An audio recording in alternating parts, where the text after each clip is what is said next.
focus here tonight. As much as we call this group Workforce and Quality, because workforce issues are so integral to quality, and the workforce issues are those that we have had the most feedback about. That will be our primary focus.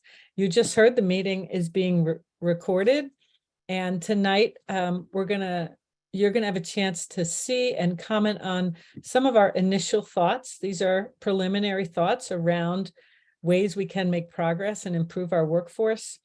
These issues are complex, as you know, but because they're complex does not mean we can't make progress. A lot of times complexity gets in the way of progress. We both believe we can have a complex problem and make progress. We have very tight timeframes and we're moving quickly, but we're also in that fast motion, taking time to hear from you. So I'm gonna go through the agenda now. If we can get the slides up, is someone, I know they're coming. And while they're getting those, I think that what I'll tell you is we're going to spend the first part of the meeting getting some context about the Workforce and Quality Workgroup. And then in the second part, we're going to go through the recommendations and we're going to break into breakout groups just so there's more of a chance for conversation. But we do have more than 70 people on this call. We have now more than 80 and more than 100 registered. So we'll both take comments in work groups and we'll take your comments through the chat. And you can always send emails to OEC as well. So just know that we're excited for that part of it. What's going to happen is you're going to have sort of some of the more detailed of the recommendations that we're looking at. And these are the recommendations we're going to be bringing to the Blue Ribbon panel. And we'll ultimately also be bringing them your feedback. So these sessions are super important. So the next slide. I think when you look at this whole picture, we've broken into 4 groups, just a little context on the Blue Ribbon panel. We first talked about equity and access, and many of you are on that call. Now we're talking about workforce and quality. Then we're going to look at some of our systems and then the funding and costs. And there's no magic to these 4 areas. I'm sure you recognize that they overlap a great deal. But our goal in looking at it this way is to take it in chunks and help develop a plan, a strategic approach to develop the best early childhood system we can for our young children and their growing brains, for their families, and for Connecticut's economy and businesses who obviously need childcare to thrive. We know that about 2/3 of women, more than 2/3 of women, are in the workforce. So these are the work groups, and the work groups that we're starting with start off with OEC staff, and then there's some national experts who've been a part of it with OEC staff pushing and asking questions and prompting. And I have to give them a big thank you, because on top of their day jobs, they have been in meetings for many, many hours trying to get recommendations in a way that can get your feedback and that we can listen and adapt. So I just want to say again, this is our first step and we're trying to be as transparent as possible. So this particular workforce group is focused on, first and foremost, compensation. We all know that that undergirds everything we're going to do when we talk about workforce. That is the biggest challenge. So strategies to improve compensation, looking at our higher ed system, how can we better recruit and retain staff? Some of you have been part of pilots that are testing out new ways to recruit and train staff. Very much looking at the higher ed system and at our systems. How can we be better? Our RPD, coaching, scholarship, registry system, what can we do at OEC? And so we've looked at those items and are bringing you some recommendations. So it's what we're trying to do is build a plan that has broad-based input and broad-based support. The only way we're going to make progress in early childhood ed in Connecticut is if we do this together. And so that's why it's so important that you're here, and you can tell your friends you were here. And if you have information that you want them to give us, we're open to that. So we can't emphasize outreach and feedback enough. I know tomorrow night I'm going to Eastern Connecticut to listen to some of their concerns there, and we've had many others. And as much as I talk about the pace, this is a marathon, not a sprint. This is step one. Nothing is decided, but it's a good chance for you to have an influence early in the process. These that we're going through today will be shared on Wednesday with the Blue Ribbon panel, and they'll ask questions. And they have, just so you know, it represents a wide range. The Blue Ribbon panel has about 23 members. Some are legislators, some are early childhood directors, some are family child care providers, some are CEOs, some represent business and industry, some represent the public schools. Early childhood hits so many parts of our society and our culture, and we believe input from all different sectors will help us come up with both an innovative and successful plan moving forward.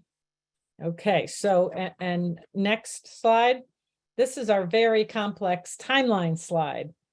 And I like to think that every mark on this slide represents an improvement in what we're doing, because every time we listen, every time we adapt, we're making a plan that better fits the state of Connecticut. So you can see where we are today. We are at the public hearing for workforce and quality. And then Wednesday, we will meet with the panel.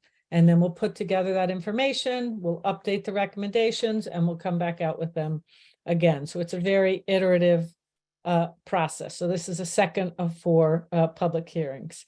And I'm just stressing again that this is preliminary, and we really appreciate your taking time tonight. And I really always appreciate Deb Flis.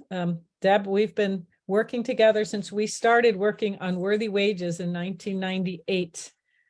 And I'm so glad with your work group that you're stressing compensation and how important that is. And that's been an important issue for you for decades. And I think we're ready to make some progress. We have made some progress since 97, but we need to make more to build a system that's going to be the system we need to give children what they need, families what they need, and help our economy grow. So really appreciate you. And I'm going to turn it over to you. Feel free if I left anything out to fill in the blanks. Thanks so much. Thanks, Beth. It's been a long time on this issue, and to your point, we're going to make progress this time, real meaningful progress. And we have the tools and the people right here with us to be able to do that. Just in case folks don't know who I am, Deb Flis. I'm the co-division director for ECE and quality improvement at OEC and the co-lead of the workforce and quality work group. So I'm going to give you a little bit of background before we get into the recommendations. Our working group has built our recommendations on the Unifying Framework for the Early Childhood Education Profession, a document created over a 3-year time period by 15 national organizations who are leaders in early care and education across the country. The framework gives us clarity around what needs to happen in order to really move our field forward, and that we must in this country simultaneously provide the funding necessary to support our field, to establish realistic timelines for the changes that need to happen, to provide increased compensation that reflects the value, importance, and the return on investment generated by the highly skilled work of early childhood educators. Next slide, please. So the Unifying Framework vision aligns with the goals of our work group, that each and every child, beginning at birth, has the opportunity to benefit from high quality, affordable early childhood education delivered by an effective, diverse, well-prepared, and well-compensated workforce. It's important that we recognize that we are, in fact, really leaning in on this language in particular from the Unifying Framework, and grounding ourselves in recommendations that use the framework, because we believe in the power and the value of the document, of this profession-led effort to address the current inequities in early care and education. If you would like to read the full Unifying Framework, Please know that you can search it or find it on the NAEYC website, which is the place where it is posted. But if you just search Unifying Framework for ECE, you will find it quite easily. Next slide, please. So a central tenet of the Unifying Framework is a streamlined approach to credentials in early care and education. You see the 3 levels outlined here on the left-hand side of your slide. This tiered credentialing system comes with clear responsibilities and roles. In other words, a scope of work for an early childhood educator who must be supported by livable compensation, training infrastructure, and the other supports that we'll talk about in our recommendations today. I'm going to turn over to Deb Adams, who's going to take us through the next phase of the discussion. Deb? Great, thanks, Deb. Next slide, please. And you know, as Beth brought up, and as Deb has been involved in the field, you know, through the years and thinking about compensation, the work group that we're working with, you know, it's part of OEC. It sort of dawned on us that all of us, probably all of us, if not the majority of us, actually started our career as an early childhood educator. So making those wages back in the, I'm not going to date myself here now, 80s, you know, and thinking about a career in early childhood. So I'm going to stress just again, you know, the importance of compensation being at the center of this work. And if compensation is not addressed, we're really adamant about thinking that the other recommendations just can't fall in place. We're going to end up just perpetuating the same cycle if we don't address compensation in the center of it. And another way to think about it is to think about like your car or vehicle or a bicycle, that center gear that makes everything work and move. If you don't have it, you don't move forward.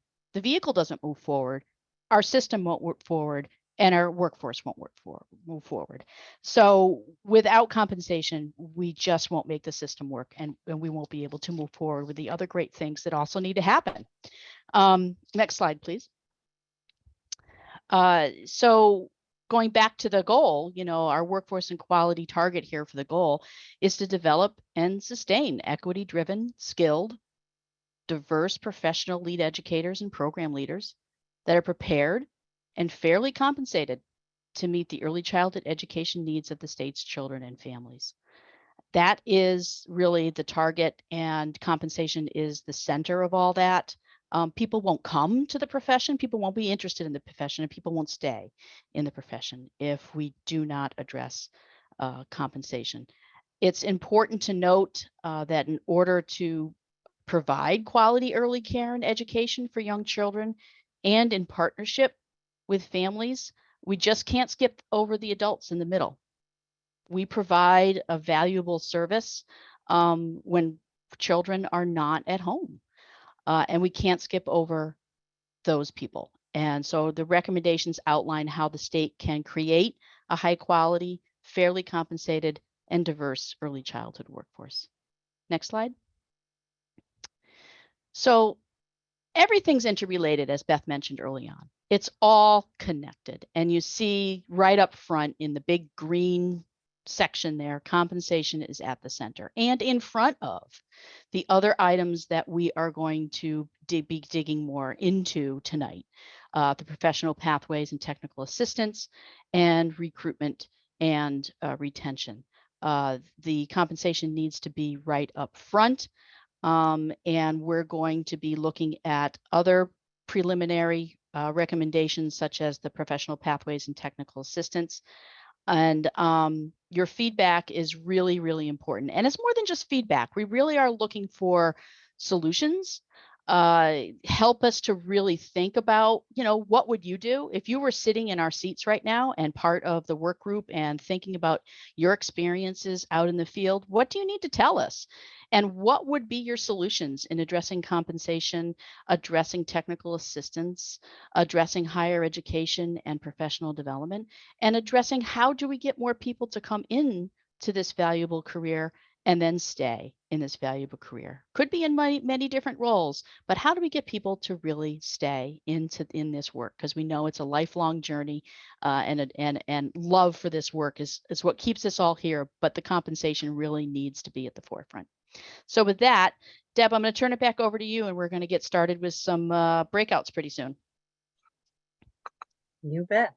Okay, so a couple of things by way of context.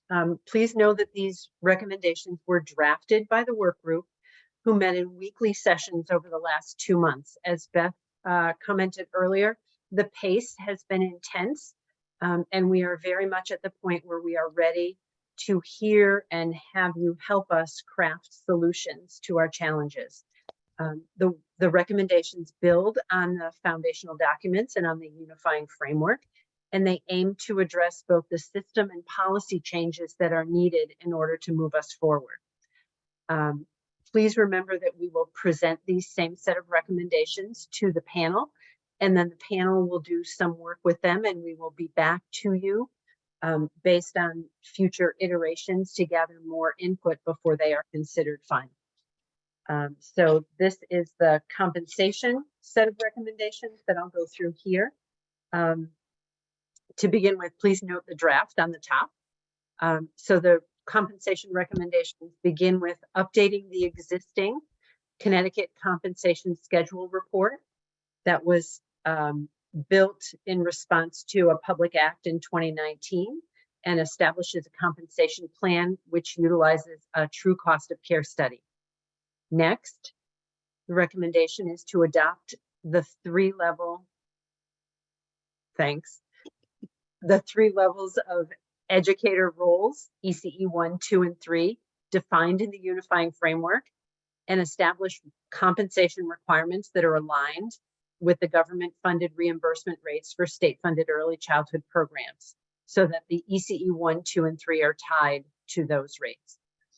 Next, related to compensation, is to consider strategies for improved benefits associated with the compensation package, such as paid time off, healthcare, dental and vision, retirement, and to explore non-traditional benefit options. If you attended our May 11th working meeting on workforce, you heard some about some non-traditional benefit options, including housing, that are being explored by some organizations here in our state to test out the impact of those opportunities in retaining and recruiting staff. And then finally, the fourth recommendation is to socialize the importance of the structure of the profession and its value to families and to children's development, and to connect that with increased compensation so that the full package of need and importance is tied together for the public and for early childhood educators themselves. I think I turn back to Deb Adams now. Great, thanks. So next slide, thanks.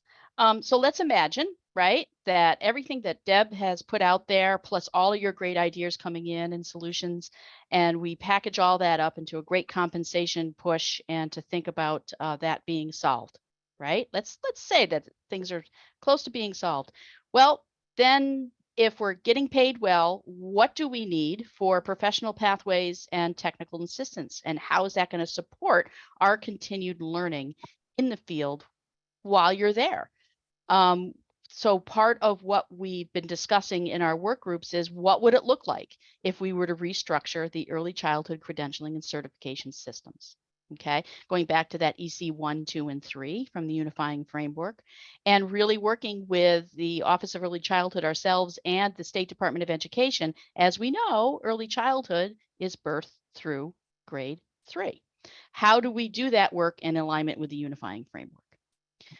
The next is really utilizing those professional standards and competencies that the higher education institutions are actually now using in their programs to base our professional development in those competencies. How do we use those competencies and leverage them, not only in higher education, but also to continue our learning outside of higher education in an in-service way? And then how do we make sure that our professional pathways and technical assistance system is funded well? We know that there's a lack of faculty We know that we need higher education faculty to come into the state, to be part of our state, we need to grow our own faculty in our state. How do we make that happen? How do we also make sure that our technical assistance providers, our trainers, our coaches, our mentors, our consultants are also part of the system to make sure that we are giving great quality during in-service as well? So think about those things as we keep moving on, and we're going to talk about that more in depth in one of our breakouts. And I also think I have the next one too about recruitment and retention. So let's now say that we are compensated, we are engaged in higher education, or you're engaged in in-service professional learning. How do we get more people involved to come into the field, and how do we retain people to stay in the field? Okay, so here are some ideas that you'll see for recruitment and retention. Expand the introduction of early childhood. Let's find folks early. Do we have high schoolers, right, in our high schools that are interested, that have that disposition that can be nurtured in high school to say, hey, this could be a career for me? And is there an on-ramp to the career through apprenticeships? Maybe people come from different careers and want to learn more about early childhood and need an on-ramp. So apprenticeships could be a promising model as well. And how do we leverage our directors and our leaders? You're the face of recruitment. You're the ones marketing for jobs in your programs. So how do we leverage directors and leaders to be part of that? And then implement creative marketing strategies to attract individuals into the field with incentives. But now say we have people that come in, but how do we keep people in the field, right, in the profession? So including those retention focused benefits in compensation package. Time off, healthcare, dental, vision, retirement, all the things that create wellness. You need to be well. Adults need to be well and make sure that they're taken care of in order to give and take care of others. Following and adopting a pay scale that has mobility and steps for the experience.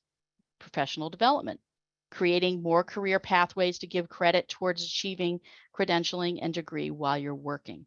Thinking creatively and outside the box to make sure that the people that we have stay, and to make sure new people that are coming in also stay in the field. So that is just sort of like a really quick overview, and we're going to jump into breakouts in just a second. We're going to really dig in, and then Eloisa is going to get us into our breakout groups and have a chance to speak with Commissioner Bai on compensation. There's going to be a work group with me on professional pathways, and what's the name of that group? Technical assistance. And then with Deb Flis on recruitment and retention. So Eloisa, let's get started and we can jump in. Great. Thank you so much, Deb. Okay, so I will now start the breakout rooms, and everyone has been pre-assigned a breakout room based on preference identified in your registration. People will be in the breakout rooms. Everyone will be in there for 40 minutes. And then we will come right back here into the main session for some last thoughts. The people that will stay in here, though, are Spanish speakers. This is the room that where we will be having the discussion in Spanish. Okay. So, and if there's any questions, I believe you can message me from any group. Thanks, Eloisa. Thank you. Okay. All right. See you all in a bit.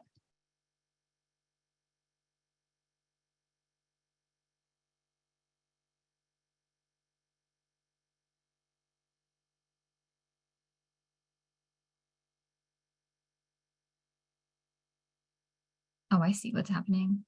You guys did. There you go.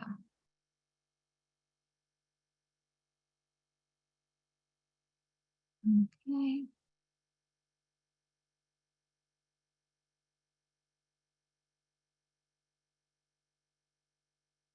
I think now everyone that's in here should be Spanish speaking. If you're not, please let me know so I can Hi, assign. this is Oh, okay, Patrice, I just noticed you, so I'm moving you over there. Yep, there you go. Is there anyone else in here that is not a Spanish speaker? I am Nicole Cassette. Okay. We'll move you. Thank you. I'm also, if I could Okay. be placed in, yeah, thank you. Okay.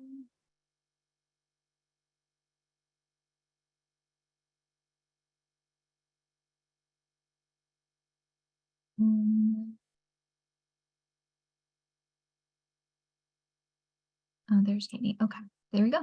Anyone else? Think we're good. Oh, I think I moved Katie into the wrong one. Okay. I think everyone is still on the Spanish channel though, if you want to turn interpretation off so that we can speak in Spanish in this group.